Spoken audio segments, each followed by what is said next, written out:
Let's jump right in with our first point. When you share all information, they make fun of it later. Now, let's imagine a typical scenario. You're in the office break room, casually discussing your weekend adventures or a fascinating personal project that you've been passionately working on recently. It's a casual conversation just to keep the workday monotony at bay. It's your life, your space, and you're freely talking about it. Then there's suddenly a chilling shift in the atmosphere. Instead of being met with expressions of support, encouragement, or even genuine interest, you're faced with snickers, sarcastic remarks, and subtle jibes. Sound familiar? It's a clear-cut case of oversharing going terribly wrong. A common enough occurrence in many workplaces across the globe. You may think, but why? I was just sharing, just conversing. What's with that? The issue lies not in the act of sharing itself, but in the nature and quantity of information shared. Remember, not every colleague in the office is your best friend, your confidant, someone you can trust implicitly. Some folks may weaponize your information, using it against you in ways you never expected. This is an essential reminder for everyone in professional spaces. Discretion is so before you spill all the beans, before you let your guard down entirely.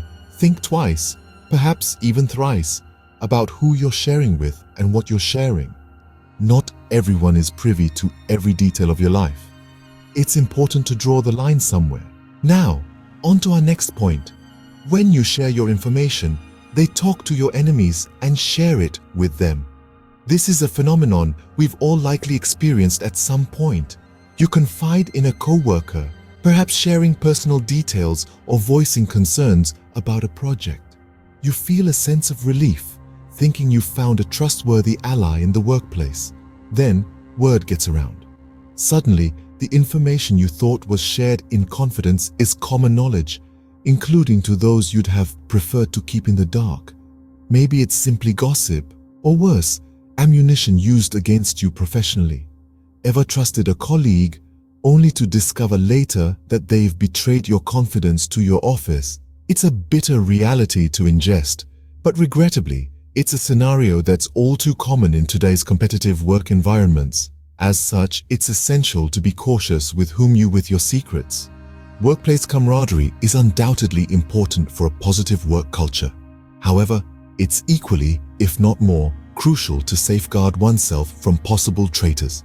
Sometimes it's the people we least expect who turn out to be deceiving.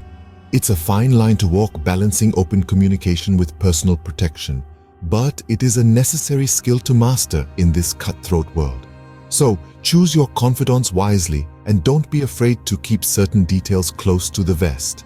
Next up, we've got when they share your information with others, which could impact your career or career prospects. My friends, let's take a moment to consider the profound implications of this reality. Our office chit-chats, discussions, and even casual conversations have the potential to shape the course of our professional lives. It might sound exaggerated, but it's accurate. The topics can range from assessments of your performance, personal struggles you may be dealing with, or even your future career aspirations.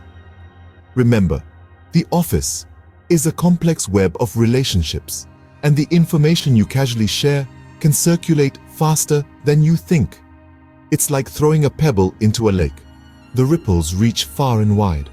Even well-intentioned colleagues might pass on things you've said, either out of concern or without realizing the potential repercussions. It's crucial to understand the office is not a confessional, it's a professional environment. Let's be cautious of who we trust with our personal insights. The danger lies not only in malicious usage of your information, but also in the spawning of rumors that could potentially tarnish your professional standing. It's not just about the big stuff. Even minor misunderstandings or twisted words can cause damage. Hence, always remember the golden rule. When in doubt, keep it professional and avoid discussing sensitive topics that could come back to bite you in the long run. Now, let's talk about when one party in a conversation is unusually quiet and the conversation becomes akin to a monologue. This is not an ideal situation. Communication, as we all know it, is a two-way street. It's an exchange of thoughts, ideas, feelings, and emotions. It's about building a bridge between two individuals, each contributing their part to the conversation.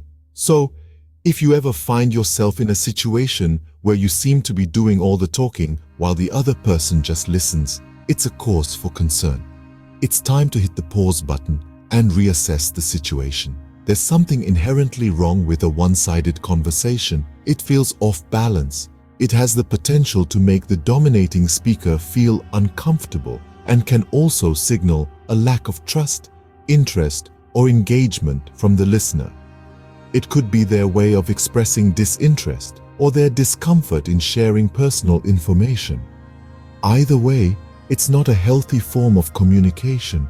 Instead of pushing for more information or trying to fill the silence with more words, aim to create an environment that feels safe, non-threatening, and open for dialogue. Encourage the other party to express their thoughts. Provide reassurances that their opinions matter. Patient, and give them the time they need to open up. Most importantly, be respectful of each other's boundaries. Remember, building rapport takes time, so be patient and respectful of each other's boundaries. And finally, our last point. When someone shares incorrect information or misguides you, have you ever found yourself in a situation where you've been handed misleading advice or information at your workplace? Situations like these occur more often than we would like. It could be due to propagation of outdated procedures, incorrect data, or simply ill-informed suggestions. It's integral to not accept everything at face value, but rather question its validity and accuracy. Doubting isn't a sign of mistrust, it's a sign of being diligent and taking responsibility for your actions. Remember, the accuracy of the information you source and utilize is paramount to your professional growth and overall success. Data can not only mislead you, but also negatively affect your decision-making process, leading to potential blunders that could have been easily avoided. So what should you do when you come across information that seems dubious? Well, it's simple. Do your own research. Look for reliable sources to corroborate the information. Seek clarification from colleagues or superiors you trust. You might feel slightly uncomfortable, but remember, it's better to ask questions than to stay misinformed. After all, it's only through accurate and precise information that you can make the right decisions, leading your growth in the professional world. So, when in doubt, trust but verify.